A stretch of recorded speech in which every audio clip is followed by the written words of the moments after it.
वासिया ने जब आलिया की आंखों में आंखें डालकर ये पूछा कि आलिया, तुम अकरम और जुनैरा के बहुत करीब थी ना, तुम्हें तो पता ज़रूर होगा कि अकरम किस लड़की के साथ चक्कर चल रहा है। तो आलिया के पैरों तले से ज़मीन निकल गई। आलिया कुछ देर खामोश रही। इसे समझ नहीं आ रहा था कि वो वासिया को सच बताए या नहीं, क्योंकि वो जानती थी ये सच पूरे घर में कहराम मचा देगा।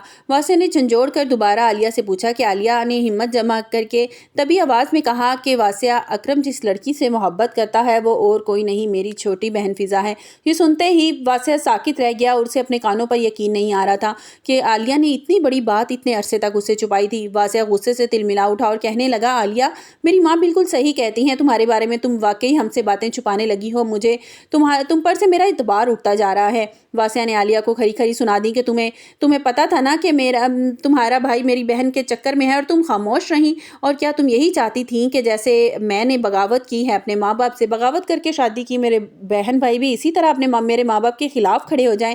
आलिया रो रो कर अपनी सफाइयाँ देने की कोशिश करती है और सिर्फ हालात को मैं ठीक करना चाहती थी, मगर वासिया इस वक्त कुछ भी सुनने के मूड में नहीं था। दूसरी तरफ वासिया की माँ नौशीन बेगम वासिया के कान भरने का कोई मौका हाथ से जाने नहीं देती। नौशीन बेगम ने वासिया को अकेले में बुलाकर कहा कि बेटा, देख लिया तुम्हारी बीवी का असल चेहरा, वो तो मेरे बच्चों को मेरे खिलाफ कर रही है। उन्होंने बताया कि आलिया चाहती थी कि जुनैरा और अकरम भी अपनी मर्जी की शादियां करें और घर का निज़ाम धर्म भरम हो जाए। उधर फरीहा की माँ वासिया को अपने जाल में फंसाने के लिए एक और नया तरीका ढूंढ लिया है। फरीहा की माँ ने वासिया को बुलाकर बड़े प्यार से समझाया कि वासिया, तुम आलिया से सिर्फ हमदर्दी करते हो, तुम्हें मोहब्बत तो सिर्फ फरीहा से ही है और ये बात तुम अपने दिल से भी पूछ के देख लो।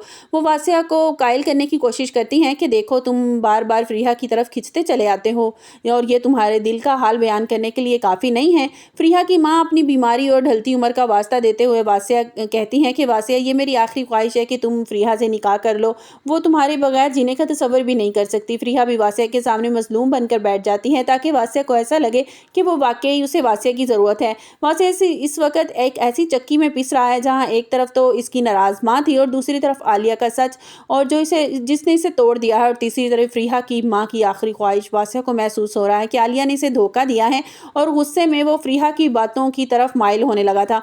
घर में अकरम और फिज़ा के रिश्ते की खबर जैसे ही आम हुई, नौशीन बेगम ने गुस्सा आसमान को छूने लगा और इसका सारा मलबा उन्होंने आलिया पर गिरा दिया। वासिया अब सोचने पर मजबूर हो गया है कि वो आलिया के साथ उसे रहना चाहिए जो इससे बातें छुपाती है, या फरीहा को अपना लेना चाहिए जो इसकी मुंतज़िर है। आलिया बिल्कुल तन्हा रह गई है। उसे लगता है कि सच बोल के उसने अपना घर उजाड़ लिया है, मगर अब फिज़ा की इज्जत की भी फिक्र है। आने वाली किस्त में तमाशा तब बढ़ेगा जब वासिया फरीहा की माँ को उससे वादा कर लेगा कि फरीहा का साथ कभी नहीं छोड़ेगा। आलिया को जब पता चलेगा कि वासिया अब फरीहा से निकाह करने का सोच रहा है, तो वो क्या अपनी बहन और अपने हक में लड़ेगी? अकरम और फिज़ा की मोहब्बत का क्या ख़ानदानी झगड़े की भेंट चढ़ जाएगी?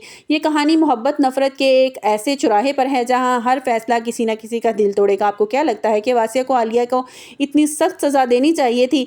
कमेंट्स बॉक्स में अपनी राय का इजहार ज़रूर कीजिएगा। मिलते हैं नई वीडियो के साथ। अपना बहुत सा ख्याल रखिएगा। अल्लाह हाफिज़।